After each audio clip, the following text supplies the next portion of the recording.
Friends, so this is the second video lecture of the topic of middle childhood, and we are talking about we're still talking about physical development. This is the slide we left off last time. It was about obesity and allergies. I want to pick up now by talking about recess. So middle school again, or middle childhood, is a time where we're in elementary school and we're practicing recess.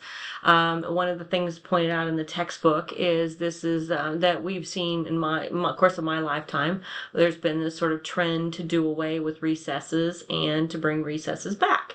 One of the things that I learned in this chapter that I had not known before is that there are actually guidelines. My guess is these are federal guidelines from some childhood health organization about the number of minutes that children should experience physical activity in school. And only two places in the country actually uphold that, apparently formally uphold that, and that's Oregon and DC, Washington, DC, and they meet the guidelines of 150 minutes per week in elementary school and 225 minutes in middle school, which is interesting that middle school would actually have more. I guess maybe this has to do with PE.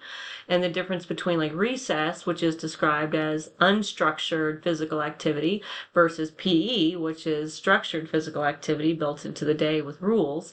And I ask you to consider as a discussion what you remember about recess. What I'm curious about in those discussion posts are if you had, like when I was growing up in elementary school, we had three. We had morning and lunch and afternoon. But when my kids were in school, I believe my son went through a period where he only had one recess, and he would often lose it when he would get in trouble. And my memory was it was right around second grade where they started taking recesses away as a penalty, and that's when he started to gain weight. Which interesting that it goes along with this chapter, but that's when his weight gain started when he was forced. He was forced as a form of punishment to sit on the wall and not get physical activity anymore. This is also a time where we start introducing organized sports. Now, we've mentioned organized sports in other chapters about how you have to have a certain kind of cognitive development, like to be able to plan ahead and to understand social cues. But there is ongoing discussion and debate about the merits of organized sports for children, especially middle school children, as is mentioned in the textbook. So in the textbook, it suggests that organized sports promote social skills, learn competition and teamwork, and grow athletically. The criticism, competition, but the criticism actually of organized sports is that very thing right there, is that competition. Is competition really, I have this big philosophical thought about the role of competition, but should this be something that we're teaching and encouraging elementary school children? And the book does talk about or make reference to that even within the realms of organized sports, there has been a recognition or a call to not focus too heavily on drilling, right? To focus more on the game. And then it begs the question, is organized sports really more about the adults, or is it really more about the kids? And if you all have participated, I would guess you've had the experiences or you're aware of the families where the parents were more into it than really were the kids. Who was the better athlete, or who was the better sport, right? The kid or the parent.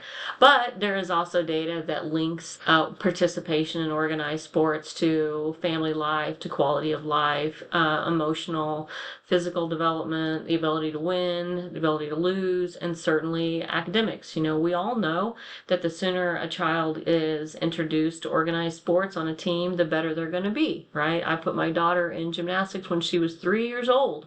And then she was the best gymnast when she got to high school, simply because of all of her peers. She'd been doing it longer than everybody else.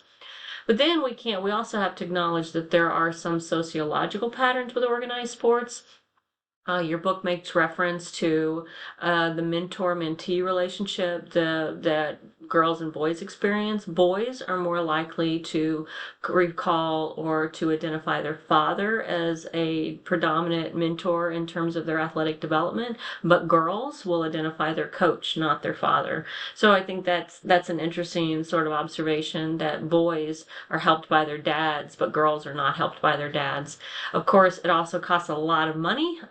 You know, probably from experience that the club sports versus the public park and rec sports cost way more money than the cheap. So where do the higher skill, and there's competition. You got to be able to travel to tournaments. So there's a social class issue that organized athletics are not available to all economic people. And then you start talking about where people live. So you've got geographical suburban families versus families that live in rural America, right, and have to travel further, or there may not even be enough kids. Anyway, so if you're anyway, the point is that it's often children of privilege that are engaged in organized sports. Okay, so or in highly competitive organized sports.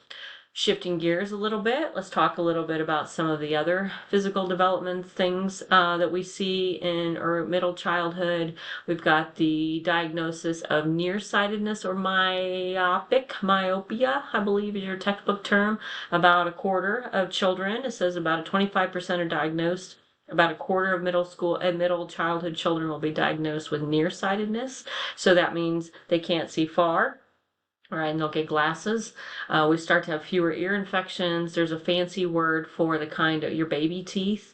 Your baby teeth continue to fall out. Now you're getting your adult teeth. But this is the time then when we start to see things like overbite. That's what that big word here is. This big word reference is a fancy term for generically how your jaws don't fit together. So we get a lot of kids getting braces around this period of time. Boy, and there's so many more options with braces than there were when I was coming of age. Certainly, and you don't have to wear them as long. We also have a rising incidence of type 1 diabetes. So type 1 diabetes is the diabetes, so it's insulin dependent. Sometimes we might try to keep those two in mind. Like the one is caused, like your body. I used to understand the difference between type 1 and type 2 as type 1 was the kind that you're born with, but that's too simple of a definition. What it really boils down to is type 1 diabetes. People do not make their own insulin, or their bodies do. Their bodies require the importation or the addition of insulin for their bodies to work correctly. So insulin dependent. Type 2 means their body doesn't process the insulin, so they're insulin resistant. But for our purposes, we're going to focus on that children's bodies are not producing their own.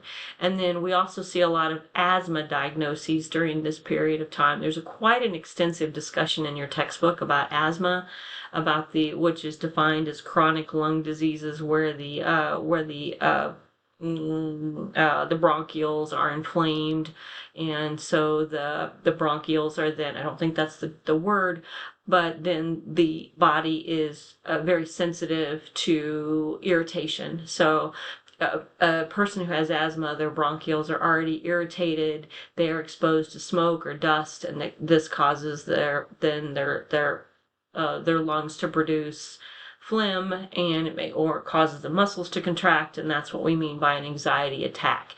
Your book does actually specify that there is no cure for asthma, that asthma is simply a condition that we have to learn to manage, and then young people learn their triggers. Very briefly, I say very briefly because I'm pretty sure some of these things show up in another section of the chapter, but for whatever reason, our textbook introduces some social and emotional disorders into the discussion of physical development. And so I'm just going to, for the purpose of completeness and thoroughness, sort of introduce those. These all fall into the category of, so these first three, phobia, anxiety, and these first four, phobia, anxiety, post-traumatic stress, and obsessive compulsive disorder, all fall under the category of what we would call anxiety disorders. So if you were in my general psychology class, we have a whole chapter where we talk about these things. Anxiety disorders anxiety is irrational worry and fear. Irrational is worry and fear that is not grounded in fact, it's not grounded in reality, and it is exaggerated. So we worry about things beyond what is reasonable in that given situation.